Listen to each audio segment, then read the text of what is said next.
Welcome to Agro Academy online learning platform, a credible, reliable and affordable learning space for agriculture aspirants. साथियों, ये हमारी सुंदर series की class number 25 है। इसके पहले की सभी क्लास जरूर से कंप्लीट करें और पीडीएफ अटैचमेंट से डाउनलोड कर लें। माफी चाहेंगे, कुछ दिनों से क्लास नहीं हो रही थी। आज हम फर्टिलाइजर एंड प्लांट न्यूट्रिएंट का कॉन्सेप्ट देखेंगे। इसके बाद हॉर्टिकल्चर स्टार्ट होगा।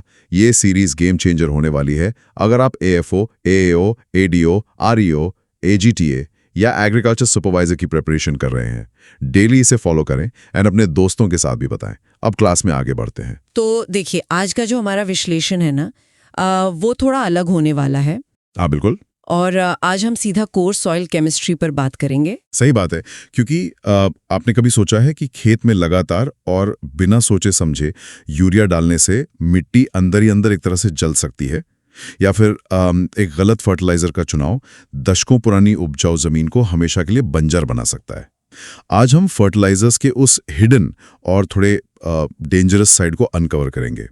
हम मिट्टी की केमिस्ट्री को उस लेवल पर डिकोड करेंगे जो ना सिर्फ फसल के लिए जरूरी है, बल्कि आपके एग्जाम में सबसे ज्यादा मार्क्स भी दिलवाते हैं। एकदम सटीक बात पकड़ी है आपने, और इसीलिए आज का सेशन हमने बिल्कुल एग्जाम फोकस्ड अप्रोच के साथ और एक काम कॉन्फिडेंट माइंड के साथ डिजाइन किया है। हम हर एक कॉन्सेप्ट की गहराई में जाएंगे ताकि आपको सिर्फ रटना ना पड़े, बल्कि आप उसके पीछे का लॉजिक समझें। एग्जैक्टली, लॉजिक जरूरी है। हाँ, बिल्कुल वैसा ही। तो हमारा फॉर्मेट बहुत क्लियर रहेगा आज। हर इंपॉर्टेंट कॉन्सेप्ट, टेबल और न्यूमेरिकल वैल्यू को पहले हम इंग्लिश में पढ़ेंगे और फिर तुरंत उसे हिंदी में समझेंगे। इससे लैंग्वेज का कोई बैरियर नहीं रहेगा और कॉन्सेप्ट सीधा दिमाग में बैठेगा। मैं एक टीचर की तरह हर पॉइंट क्लियर करूंगी। अरे वाह, ये बढ़िया अप्रोच है। Okay, let's unpack this. फसल को कोई भी बाहरी फर्टिलाइजर देने से पहले यह समझना बहुत जरूरी है कि मिट्टी नेचुरली न्यूट्रिएंट्स को कैसे प्रोसेस करती है। इसे ऐसे समझिए जैसे इंसान का पाचन तंत्र यानी डाइजेस्टिव सिस्टम हमारे खाए हुए कॉम्प्लेक्स खाने को सिंपल एनर्जी में बदलता है। हाँ, बिल्कुल वैसा ही मिट्टी में भी होता है। वही तो। ठीक वैसी ही मिट्टी में बैठे छोटे छोटे माइक्रोब्स नाइट्रोजन को ऐसी फॉर्म में बदलते हैं जिससे पौधे आसानी से एब्जॉर्ब कर सकें। अगर मिट्टी का पाचन तंत्र खराब है तो आप कितना भी फर्टिलाइजर डाल दें, फसल को नहीं लगेगा। बहुत बढ़िया एनालॉजी है ये। हाँ। तो चलिए शुरुआत करते हैं इस नेचुरल डाइजेशन प्रोसेस से, जिसे नाइट्रिफिकेशन कहते हैं। ध्यान से सुनिए, इंग्लिश में स्टेटमेंट है microbial conversion of NH3 to NO3-। अच्छा, अब इसको हिंदी में समझते हैं। माइक्रोब्स द्वारा अमोनिया का नाइट्रेट में परिवर्तन। ये एक बायोलॉजिकल प्रोसेस है जिसमें बैक्टीरिया अमोनिया को उस फॉर्म में बदलते हैं जो पौधे खा सकें। ये 2 स्टेप्स में होता है। 2 स्टेप्स में, ओके। हाँ, स्टेप 1 इंग्लिश में Nitrosomonas converts NH3 to NO2-। अब हिंदी में देखिए, नाइट्रोसोमोनास बैक्टीरिया अमोनिया को नाइट्रेट में बदलता है। AFO मेंस और AAO जैसे एग्जाम में ये डायरेक्ट MCQ बन चुका है। ओह वेट, सच में? बिल्कुल। स्टूडेंट्स अक्सर ऑप्शन में यही गलती करवाते हैं। वो जल्दबाजी में पहले स्टेप के लिए नाइट्रोबैक्टर टिक कर देते हैं। एग्जाम में याद रखना, पहला स्टेप नाइट्रोसोमोनास करता है। तो इसको याद रखने का कोई ट्रिक है क्या? हाँ, इसकी शॉर्ट हिंदी मेमोरी लाइन है। पहले मोनस आएगा तभी आगे काम चलेगा। So remember, step 1 is nitrosomonas. Exam में याद रखना। वेट, ये बहुत इंटरेस्टिंग है। पर मैं सोच रहा था पौधे डायरेक्ट अमोनिया क्यों नहीं खा लेते? उन्हें नाइट्रेट ही क्यों चाहिए? अगर मिट्टी में अमोनिया मौजूद है तो उसे बदलने की जरूरत ही क्या है? ये काफी कॉमन डाउट है। असल में अमोनिया का डायरेक्ट अपटेक पौधों की जड़ों के लिए यानी रूट सिस्टम के लिए टॉक्सिक हो सकता है। उन्हें नाइट्रेट फॉर्म की आदत होती है ज्यादातर। इसीलिए पहले नाइट्रोमोनस अमोनिया को नाइट्राइड में बदलता है, जो कि एक इंटरमीडिएट स्टेज है। अच्छा, मतलब डायरेक्ट खाएंगे तो नुकसान करेगा। सही कहा। फिर आता है step 2 English Nitrobacter converts NO2- to NO3-। अब हिंदी में नाइट्रोबैक्टर नाइट्राइट को नाइट्रेट में बदलता है। यही नाइट्रेट पौधे आराम से एब्जॉर्ब करते हैं। Got it. पहले मोनस फिर बैक्टर। एग्जैक्टली। और इस पूरे प्रोसेस के लिए ऑप्टिमम कंडीशंस का होना बहुत ज़रूरी है। ऑप्टिमम टेम्परेचर 30 से 35 डिग्री सेल्सियस होना चाहिए और ऑप्टिमम pH 6.5 से 7.5 के बीच होना चाहिए। वेट, pH 6.5 से 7.5 ये तो लगभग न्यूट्रल हुआ ना। हाँ, और ऑप्शन में यही गलती करवाते हैं। स्टूडेंट्स pH 5.5 या 8.5 पर कंफ्यूज हो जाते हैं और गलत मार्क कराते हैं। एग्जाम में याद रखना, टेम्परेचर 30 से 35 और pH 6.5 से 7.5, इस वैल्यू को कंफ्यूज मत करना। That makes so much sense. Temperature और pH बेसिकली इन माइक्रोब्स के काम करने का वर्किंग एनवायरनमेंट है। जैसे इंसान बहुत ज़्यादा ठंड या गर्मी में ठीक से काम नहीं कर पाता, वैसे ही अगर मिट्टी बहुत ठंडी हो या बहुत एसिडिक हो तो ये माइक्रोब्स स्ट्राइक पे चले जाएंगे। हाँ, स्ट्राइक पे चले जाएंगे और पौधों को नाइट्रोजन नहीं मिलेगा। बिल्कुल सही समझे आप। और यही सेम लॉजिक फॉस्फोरस पर भी लगता है, जिसका मैकेनिज्म थोड़ा अलग है। ध्यान से सुनिए। English soil P organic form is 25 to 80% of total P. Okay, organic form. अब हिंदी में मिट्टी में कुल फॉस्फोरस का 25 से 80% ऑर्गेनिक फॉर्म में होता है।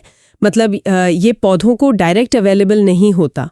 इसके आगे देखते हैं। English major P in humus is phytin plus small nucleic acid which is 0 to 10%. अच्छा, हिंदी में इसका क्या एग्जैक्ट मतलब होगा? हिंदी में ह्यूमस में मुख्य फॉस्फोरस फाइटिन और छोटे न्यूक्लिक एसिड के रूप में होता है, लगभग 0 से 10% तक। तो ये फाइटिन एक तरह का बायोलॉजिकल तिजोरी यानी स्टोरेज मॉलिक्यूल हो गया।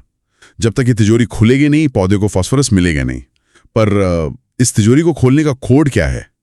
इन न्यूट्रिएंट्स का आपस में क्या बैलेंस होना चाहिए? स्पेसिफिक अनुपात में छुपी है। English CNP ratio is 100:10:1. High CNP ratio causes immobilization.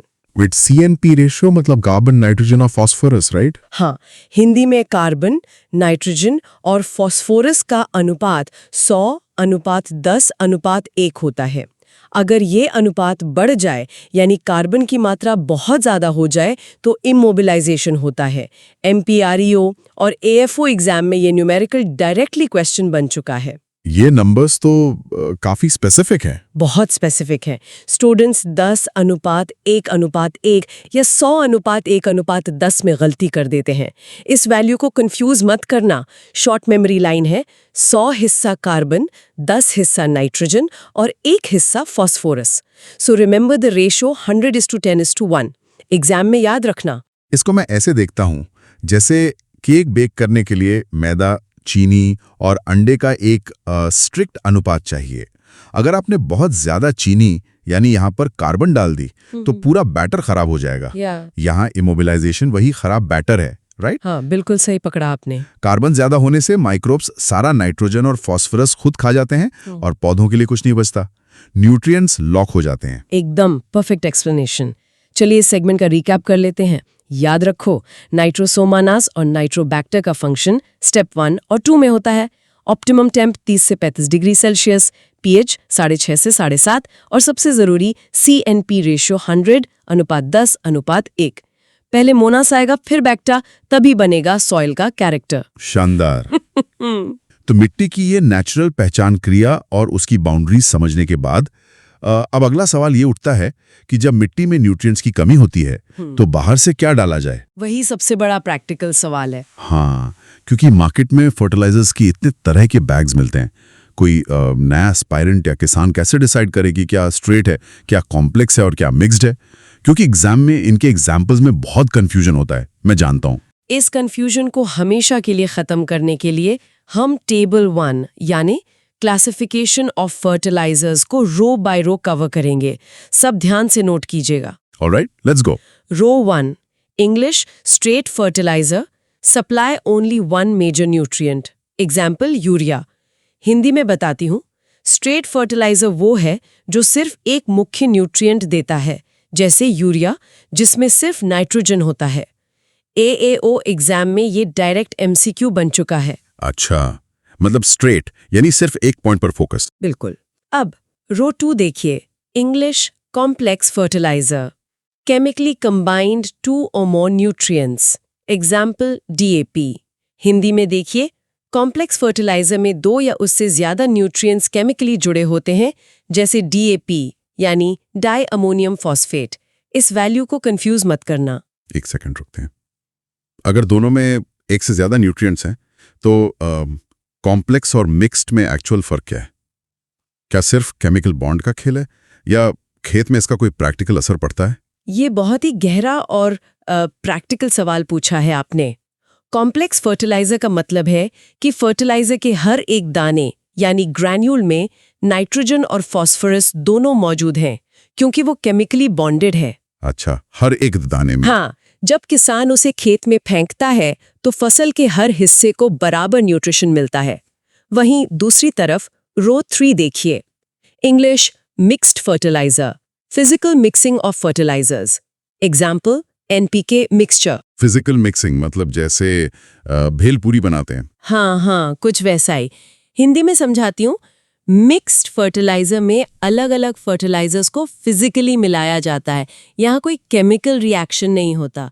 अगर आप 2 अलग पाउडर्स को चम्मच से मिला दें तो वो मिक्स्ड है। ओके, अब समझ आया। और ऑप्शन में यही गलती करवाते हैं। स्टूडेंट्स कॉम्प्लेक्स को मिक्स्ड समझ लेते हैं। मेमोरी लाइन याद रखो, कॉम्प्लेक्स बोले तो केमिकल बॉन्ड, मिक्स्ड बोले तो फिजिकल जोड़। कॉम्प्लेक्स बोले तो केमिकल बॉन्ड, मिक्स्ड बोले तो फिजिकल जोड़। परफेक्ट। अब रो 4 पर आते हैं। English complete fertiliser contain NP&K, example NPK। Hindi में कंप्लीट फर्टिलाइजर में नाइट्रोजन, फास्फोरस और पोटेशियम, ये तीनों प्राइमरी न्यूट्रिएंट्स एक साथ होते हैं। मतलब कंप्लीट आहार पौधों के लिए, जैसे थाली में रोटी, दाल और सब्जी तीनों आ गए। और इन फर्टिलाइजर्स के कॉन्सेंट्रेशन यानी उनके दम को कैसे मेजर करते हैं? लो एनालिसिस और हाई एनालिसिस के पैरामीटर्स क्या हैं? वो भी टेबल में है। रो 5 देखिए, English low analysis, less than 25% nutrient, example SSP। Hindi में जिसमें कुल प्राइमरी न्यूट्रिएंट 25% से कम हो, वो लो एनालिसिस फर्टिलाइजर है। जैसे SSP यानी सिंगल सुपरफॉस्फेट, जिसमें लगभग 16% फास्फोरस होता है। अच्छा, 25 से कम है तो लो। हाँ, और रो 6 इसका उल्टा है। English high analysis, more than 25% nutrient, example urea. Hindi में जिसमें प्राइमरी न्यूट्रिएंट 25% से ज्यादा हो, वो हाई एनालिसिस फर्टिलाइजर है। जैसे यूरिया, जिसमें 46% नाइट्रोजन होता है। 46%? वाओ, वो तो डेफिनेटली हाई हुआ। बिल्कुल। तो इस टेबल का रिकैप करते हैं। स्ट्रेट मतलब 1 न्यूट्रिएंट, कॉम्प्लेक्स मतलब केमिकली कंबाइंड, मिक्स्ड मतलब फिजिकली मिक्स्ड, कंप्लीट मतलब NPK तीनों, लो एनालिसिस 25% से कम और हाई एनालिसिस 25% से ज्यादा। याद रखो, कॉम्प्लेक्स बोले तो केमिकल बॉन्ड, मिक्स्ड बोले तो फिजिकल जोड़। Brilliant summary. और हाँ, इस कॉन्सेप्ट को और डेप्थ में समझने के लिए और आपकी तैयारी को नेक्स्ट लेवल पहुंचाने के लिए एग्रो एकेडमी ने IBPS AFO फाउंडेशन लॉन्च कर दिया है। कंप्लीट कॉन्सेप्ट क्लैरिटी और कंपटीशन से आगे रहने के लिए अभी ज्वाइन करें, जिसमें संडा सीरीज का एक्सेस फ्री है। अधिक जानकारी के लिए दिए हुए नंबर पे कॉल करें। चलिए लेक्चर कंटिन्यू करते हैं। यस, बिल्कुल। और हमने फर्टिलाइजर्स के प्रकार और उनका क्लासिफिकेशन तो समझ लिया, पर जब हम मार्केट से बैग खरीदते हैं तो उसके ऊपर कुछ नंबर्स लिखे होते हैं, जैसे 19-19-19। इनका मिट्टी की रियलिटी से क्या कनेक्शन है? इसको टेक्निकली समझते हैं। पहले आता है grade. English fertiliser grade guaranteed nutrient percentage, like NPK 19-19-19।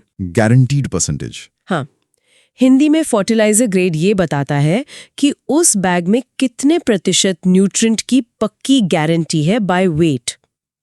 जैसे 19-19-19 का मतलब उसमें 19% नाइट्रोजन, 19% फास्फोरस और 19% पोटेशियम है। बाकी का हिस्सा फिलर मटेरियल होता है। ओके, तो ग्रेड एक तरह से लीगल क्लेम हो गया ब्रांड का। एग्जैक्टली। उसके बाद आता है ratio. English fertiliser ratio, relative NP2O5 K2O, example 2:1:1 means 80-40-40 kg। ये थोड़ा मैथ्स जैसा लग रहा है। हिंदी में क्या कहेंगे इसे? हिंदी में ये न्यूट्रिएंट्स का आपस में अनुपात बताता है। अगर आपको खेत में 80 किलो नाइट्रोजन, 40 किलो फास्फोरस और 40 किलो पोटेशियम डालना है तो उनका आपस का अनुपात 2:1:1 बनेगा। Got it. Grade 1 legal guarantee है और रेशियो खेती की रिक्वायरमेंट का मैथमेटिकल हिसाब है। पर एक प्रैक्टिकल प्रॉब्लम भी आती है किसान को, मौसम का असर। मैंने सुना है बरसात में कुछ खाद पानी छोड़ देते हैं, अमोनियम नाइट्रेट के बैग्स बहुत जल्दी खराब होते हैं। इसका क्या साइंस है? जो खाद हवा से नमी सोख लेती है उसे हाइग्रोस्कोपिक नेचर कहते हैं। एग्जाम में इसका घटता हुआ क्रम यानी डिक्रीजिंग ऑर्डर पूछा जाता है। ऑर्डर ध्यान से सुनिए। हाँ, बताएं। अमोनियम नाइट्रेट सबसे ज्यादा, उसके बाद यूरिया, फिर अमोनियम सल्फेट और सबसे कम CAN यानी कैल्शियम अमोनियम नाइट्रेट। फिर से सुनिए, ammonium nitrate is greater than urea, is greater than ammonium sulphate, is greater than CAN। अच्छा, मतलब अमोनियम नाइट्रेट सबसे आगे है इसमें। हाँ, अमोनियम नाइट्रेट सबसे ज्यादा हाइग्रोस्कोपिक है। इसको हम ऐसे विजुअलाइज कर सकते हैं, ये बिल्कुल वैसा है जैसे बरसात के मौसम में नमक यानी सॉल्ट टेबल पर खुला छोड़ देने पर वो हवा से पानी सोख लेता है और चिपचिपा हो जाता है। सही एग्जाम्पल दिया आपने। अमोनियम नाइट्रेट उस नमक की तरह सबसे ज्यादा मॉइस्चर सोखता है जी। इसलिए अगर इसको ठीक से पैक ना किया जाए तो ये पानी सोखकर पत्थर जैसा सख्त हो जाता है, जिसे केकिंग कहते हैं। फिर उसको खेत में डालना तो नामुमकिन ही हो जाता है। बिल्कुल सही एक्सप्लेनेशन है। एग्जाम में याद रखना सबसे ज्यादा हाइग्रोस्कोपिक अमोनियम नाइट्रेट ही होता है। ओके, अब आते हैं सबसे क्रिटिकल सवाल पर, जिसके बारे में मैं शुरुआत में बात कर रहा था। हमने फर्टिलाइजर खरीद लिया, उसके नंबर समझ लिए और उसको स्टोर करना भी सीख लिया। पर जब सालों तक, दशकों तक एक ही तरह का केमिकल हम जमीन में डालते हैं तो मिट्टी का फ्यूचर क्या होता है? क्या वो केमिकल मिट्टी की केमिस्ट्री को हमेशा के लिए नहीं बदल देता? अपने सॉइल साइंस के सबसे गंभीर मुद्दे पर उंगली रखी है। इसे कहते हैं रेजिडुअल इफेक्ट ऑफ फर्टिलाइजर्स, यानी फर्टिलाइजर का काम खत्म होने के बाद मिट्टी पर जो बचा हुआ असर होता है। पहले इसके मैकेनिज्म को समझते हैं। हाँ, प्लीज बताएं। जब कोई एसिडिक फर्टिलाइजर टूटता है तो वो मिट्टी में हाइड्रोजन आयंस यानी H+ छोड़ देता है। जितने ज्यादा हाइड्रोजन आयंस, मिट्टी उतनी ज्यादा एसिडिक यानी खट्टी हो जाएगी। ओके, लॉजिक क्लियर है। पहले हम एसिडिक रेजिडुअल ऑर्डर देखते हैं। ऑर्डर है एनहाइड्रस अमोनिया सबसे आगे, उसके बाद अमोनियम क्लोराइड, फिर अमोनियम सल्फेट, फिर यूरिया और लास्ट में अमोनियम नाइट्रेट। और बेसिक रेजिडुअल का क्या ऑर्डर है? वही दूसरी तरफ कुछ फर्टिलाइजर्स बेसिसिटी बढ़ाते हैं। बेसिक रेजिडुअल ऑर्डर है कैल्शियम साइनामाइड, उसके बाद सोडियम नाइट्रेट, फिर डाइकैल्शियम फॉस्फेट और आखिर में कैल्शियम नाइट्रेट। ये मैकेनिज्म तो समझ आ गया कि हाइड्रोजन आयंस मिट्टी का पीएच गिरा देते हैं, पर एग्जाम में और खेत के कैलकुलेशन में हमें एग्जैक्ट वैल्यूज चाहिए होती हैं। ये इक्विवेलेंट एसिडिटी और बेसिसिटी क्या है? बिल्कुल सही सवाल। इक्विवेलेंट एसिडिटी का मतलब है कि 100 किलो फर्टिलाइजर ने मिट्टी में जितनी एसिडिटी पैदा की है उसे न्यूट्रलाइज करने के लिए यानी वापस नॉर्मल करने के लिए कितने किलो कैल्शियम कार्बोनेट यानी चूना डालना पड़ेगा। इन टेबल से डायरेक्ट MCQ आते हैं। ओह, तो ये मेजर करता है कितना डैमेज कंट्रोल करना पड़ेगा। हाँ, एक तरह से वही। चलिए टेबल 2 फर्टिलाइजर एसिडिटी रो बाय रो देखते हैं। हर वैल्यू को ध्यान से सुनिए। रो 1 English anhydrous ammonia equivalent acidity is 148। Hindi में एनहाइड्रस अमोनिया की एसिडिटी वैल्यू 148 है। बाप रे, 148 रुपए, ये तो बहुत ज्यादा है। हाँ, सबसे ज्यादा यही है। AFO और MPREO एग्जाम्स में ये डायरेक्ट MCQ बन चुका है। इस वैल्यू को कंफ्यूज मत करना। बिल्कुल, इसको तो मार्क कर लेना चाहिए। सही कहा। अब रो 2 देखें। English ammonium chloride equivalent acidity is 128। Hindi में अमोनियम क्लोराइड की वैल्यू 128 है। अच्छा, 128। Row 3 English ammonium sulphate equivalent acidity is 110। Hindi में अमोनियम सल्फेट की वैल्यू 110 है। ठीक है, next. Row 4 English urea equivalent acidity is 84। Hindi में यूरिया की एसिडिटी वैल्यू 84 है। ऑप्शन में यही गलती करवाते हैं, यूरिया की जगह 77 या 60 टिक कर देते हैं बच्चे। एग्जाम में याद रखना यूरिया 84 है। 84, डन। रो 5 English DAP equivalent acidity 77। Hindi में DAP की वैल्यू 77 है। और आखिरी रो 6 English ammonium nitrate equivalent acidity 60। Hindi में अमोनियम नाइट्रेट की वैल्यू 60 है। Wow, 148 for anhydrous ammonia. अगर 100 किलो अमोनिया डाला तो उसके मेरा मतलब उसकी एसिडिटी को काटने के लिए किसान को 148 किलो चूना मिट्टी में डालना पड़ेगा। ये मिट्टी के लिए एक तरह से स्लो मोशन एसिड अटैक ही तो हुआ। सच में बहुत बड़ा नंबर है ये। और यूरिया जो हर किसान बिना सोचे डाल देता है उसकी एसिडिटी भी 84 है, जो कम नहीं है। और बेसिसिटी का क्या हिसाब है, उसका भी टेबल है ना? हाँ, अब टेबल 3 फर्टिलाइजर बेसिसिटी देखते हैं, जहां मिट्टी खारी हो जाती है। रो 1 English sodium nitrate equivalent basicity is 29। Hindi में सोडियम नाइट्रेट की बेसिसिटी वैल्यू 29 है। ठीक है, 29। रो 2 English calcium nitrate equivalent basicity is 21। Hindi में कैल्शियम नाइट्रेट की वैल्यू 21 है। बस ये दो ही हैं इसमें? हाँ, मैं बस यही 2 आते हैं एग्जाम में। इन टेबल्स का रिकैप करते हैं। एसिडिटी में सबसे ऊपर एनहाइड्रस अमोनिया 148, उसके बाद अमोनियम क्लोराइड 128, फिर अमोनियम सल्फेट 110 और यूरिया 84। और बेसिसिटी में? बेसिसिटी में सोडियम नाइट्रेट 29। याद रखो, अमोनिया बनाए मिट्टी को खट्टा और उसकी सबसे बड़ी वैल्यू है 148। मैं दोबारा कहूंगी, एनहाइड्रस अमोनिया 148 और यूरिया 84। ये नंबर्स सिर्फ रटने के लिए नहीं है, ये मिट्टी का मेडिकल चार्ट है अगर आप सोचो तो। इन वैल्यूज के जरिए हम डिसाइड कर सकते हैं कि 10 साल बाद हमारा खेत उपजाऊ रहेगा या बंजर हो जाएगा। What a powerful way to look at it. सही कहा आपने, ये सिर्फ एग्जाम नहीं, रियल लाइफ एग्रीकल्चर के लिए जरूरी है। अब हम आज के लेक्चर के आखिरी और सबसे क्रिटिकल हिस्से में हैं। सारे इंपॉर्टेंट न्यूमेरिकल वैल्यूज का क्विक रिवीजन करते हैं। सब लोग ध्यान से फोकस कीजिए।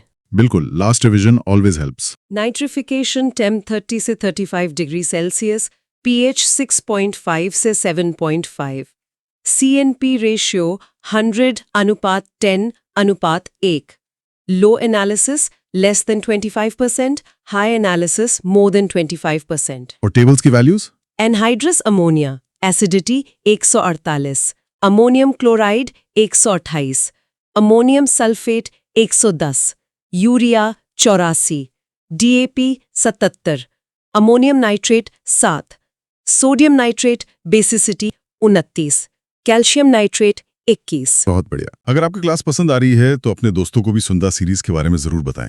और सुंदा 360 डिग्री टेस्ट 2 लाइव हो चुका है, उसे जरूर से अटेम्प्ट करें।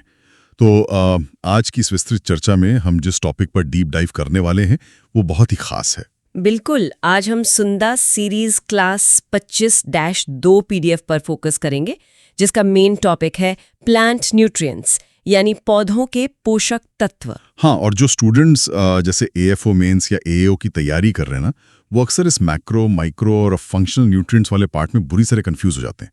मतलब उन्हें लगता है कि सब कुछ रटना पड़ेगा। सही कहा। और इसी कंफ्यूजन को आज हम क्लासरूम स्टाइल में एक एक करके दूर करेंगे।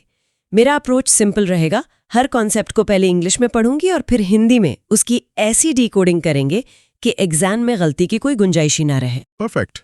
तो बिना टाइम वेस्ट किए सीधे टेबल 1 से शुरू करते हैं। पहला सवाल है, व्हाट आर मैक्रो और मेजर न्यूट्रिएंट्स?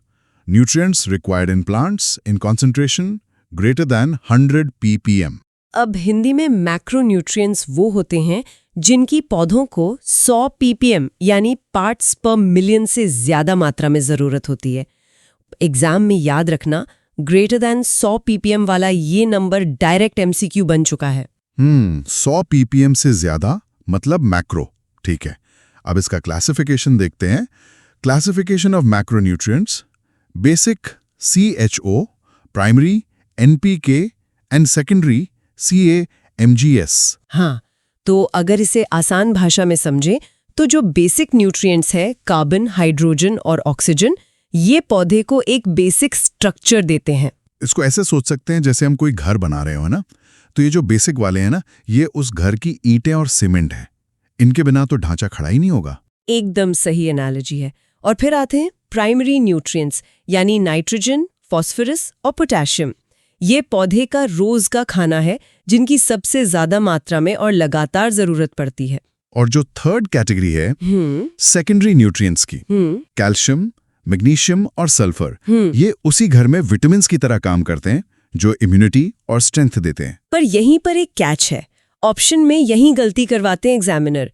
स्टूडेंट्स क्या करते हैं कि सेकेंडरी और माइक्रो न्यूट्रिएंट्स को मिक्स कर देते हैं। उन्हें लगता है भी सेकेंडरी है तो कम मात्रा में चाहिए होगा। ओ हाँ, नाम से ऐसा लगता है कि ये शायद माइक्रो होंगे। बिल्कुल, लेकिन याद रखिए कि कैल्शियम, मैग्नीशियम और सल्फर मैक्रो न्यूट्रिएंट्स ही हैं, क्योंकि इनकी जरूरत भी 100 ppm से ज्यादा ही होती है। ये बहुत इंपॉर्टेंट पॉइंट है। तो चलिए एक बार टेबल 1 का क्विक रिकैप कर लेते हैं। इस टेबल का recap: macro 100 ppm, basic COH, primary NPK, secondary CAMGS। याद रखो मैक्रो के 3 हिस्से, पौधे के बेसिक हिस्से। हाँ, ये सही है। ये मेमोरी लाइन एग्जाम हॉल में टाइम बचाने में बहुत काम आएगी। बिल्कुल। तो अब बड़े न्यूट्रिएंट्स की बात तो हो गई। अब उन सूक्ष्म तत्वों की तरफ बढ़ते हैं जो भले ही कम मात्रा में चाहिए लेकिन लाइफ साइकिल के लिए उतने ही जरूरी हैं। राइट। तो अगला कॉन्सेप्ट है what are micro nutrients. Nutrients required in concentration less than 100 ppm, मतलब जिनकी 100 ppm से कम जरूरत हो। और इनके कुछ और नाम भी हैं PDF में: other names of micro nutrients, trace elements और ओलिगो एलिमेंट्स। इस नाम पर ध्यान दीजिएगा, एग्जाम में याद रखना। ओलिगो एलिमेंट्स नाम कई बार पूछा गया है। बच्चे ट्रेस एलिमेंट्स पढ़कर जाते हैं और ओलिगो देखकर घबरा जाते हैं। ये शायद कोई ग्रीक वर्ड है। तो इनकी लिस्ट है: iron, manganese, zinc, copper, boron, chlorine and molybdenum. कुल 7। हाँ, लेकिन इसमें सबसे ट्रिकी पार्ट आता है मोबिलिटी का। Immobile nutrients in plants, calcium and boron. एक सेकेंड, यहां पर मुझे थोड़ा डाउट है। ये इमोबाइल होने का मतलब क्या है? मतलब क्या ये पौधे के अंदर अपनी जगह से हिल नहीं सकते? एग्जैक्टली। ये तत्व पौधे के अंदर एक बार जहां फिक्स हो गए वहां से दूसरी जगह नहीं जा सकते। तो जब मिट्टी में इनकी कमी होती है ना, तो पुरानी पत्तियां अपना कैल्शियम नई पत्तियों को नहीं दे पाती। अच्छा, तो इसका मतलब इनकी कमी के लक्षण सबसे पहले पौधे की नई पत्तियों पर दिखाई देंगे। बिल्कुल सही पकड़ा आपने। नई पत्तियों पर ही इसके लक्षण दिखते हैं। और एयरफोमेंस में डायरेक्ट सवाल आता है। इसके बाद है energy exchange elements, hydrogen and oxygen. Okay, hydrogen और ऑक्सीजन। हाँ, और ये न्यूमेरिकल डायरेक्टली क्वेश्चन बन चुका है कि प्रकाश संश्लेषण या रेस्पिरेशन में कौन से तत्व ऊर्जा के आदान प्रदान में काम आते हैं। Got it. तो चलिए टेबल 2 का रिकैप करते हैं। इस टेबल का recap: micro 100 ppm, trace oligo elements, immobile calcium boron, energy exchange HNO। याद रखो, माइक्रो मतलब 100 से कम, कैल्शियम बोरॉन में नहीं है चलने का दम। बहुत बढ़िया, चलने का दम नहीं है, मतलब इमोबाइल है। आपकी तैयारी को नेक्स्ट लेवल पहुंचाने के लिए एग्रो एकेडमी ने IBPS AFO फाउंडेशन लॉन्च कर दिया है। कंप्लीट कॉन्सेप्ट क्लैरिटी, कंपटीशन से आगे रहने के लिए अभी ज्वाइन करें, जिसमें सुंदर सीरीज का एक्सेस फ्री है। अधिक जानकारी के लिए दिए हुए नंबर पर कॉल करें। चलिए लेक्चर कंटिन्यू करते हैं। तो चलिए अब आगे बढ़ते हैं और देखते हैं कि मिट्टी में ये सारे तत्व किस रूप में मौजूद होते हैं। पौधे इन्हें ठोस रूप में तो खाते नहीं हैं। राइट, वो पानी में घुले हुए आयंस के रूप में इन्हें लेते हैं। तो PDF में पहली कैटेगरी है cation nutrients: potassium, calcium, magnesium, iron, manganese, copper and zinc. अब हिंदी में समझे तो कैटायन का मतलब है जिन पर पॉजिटिव चार्ज होता है, मिट्टी पर नेगेटिव चार्ज होता है। तो ये पॉजिटिव आयंस चुंबक की तरह मिट्टी से चिपके रहते हैं। और इसके ठीक उल्टे होते हैं anion nutrients: phosphorus, boron, molybdenum, chlorine and sulphate. इन पर नेगेटिव चार्ज होता है। बिल्कुल। और क्योंकि मिट्टी भी नेगेटिव है, इसलिए ये आयन मिट्टी से चिपकते नहीं है, बल्कि पानी के साथ आसानी से बहकर पौधों की जड़ों तक पहुंच जाते हैं। पर यहाँ टेबल में एक बहुत ही अजीब सा न्यूट्रिएंट है। Nutrient available in both forms: nitrogen as NH4+ and NO3-। मतलब ये कैटायन और एनायन दोनों हैं। हाँ, और इस वैल्यू को कंफ्यूज मत करना। नाइट्रोजन अकेला ऐसा प्रमुख तत्व है जो अमोनियम यानी पॉजिटिव और नाइट्रेट यानी नेगेटिव दोनों रूपों में पौधों को उपलब्ध होता है। मतलब चावल जैसे फसलें जो पानी में डूबी रहती हैं, वो इसे अमोनियम के रूप में लेती हैं और बाकी नाइट्रेट के रूप में। ये तो बहुत अमेजिंग एडेप्टेशन है। बिल्कुल। और एक और स्पेशल तत्व है नॉन मेटल न्यूट्रिएंट, बोरॉन। बाकी ज्यादातर माइक्रो न्यूट्रिएंट्स धातु हैं, लेकिन बोरॉन अकेला अधातु यानी नॉन मेटल है। और हमें पता है कि एग्जाम में ऐसे एक्सेप्शंस ही सबसे ज्यादा पूछे जाते हैं। तो फटाफट टेबल 3 का रिकैप।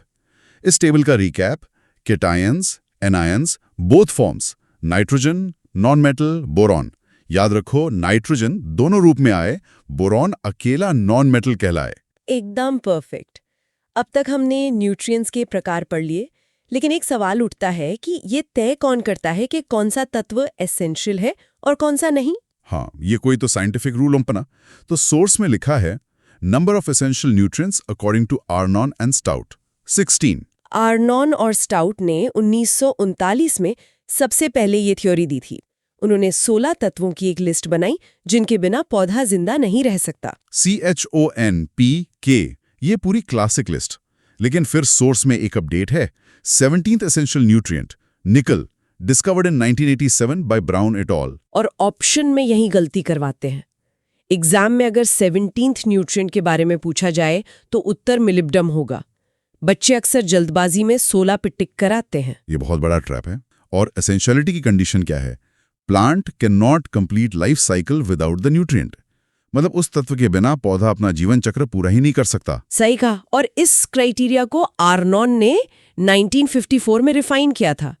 लेकिन इन सब में जो सबसे पॉपुलर कॉन्सेप्ट है वो है Liebig's law of minimum. Growth limited by nutrient in minimum quantity, also known as barrel concept.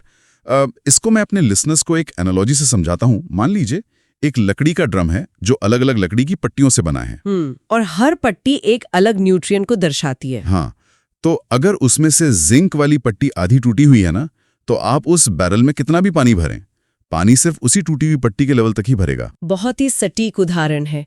किसान चाहे खेत में कितना भी यूरिया डाल दे, लेकिन अगर मिट्टी में बोरॉन कम है तो पौधे की ग्रोथ बोरॉन के लिमिट पर ही रुक जाएगी। कमाल का साइंस है यार ये।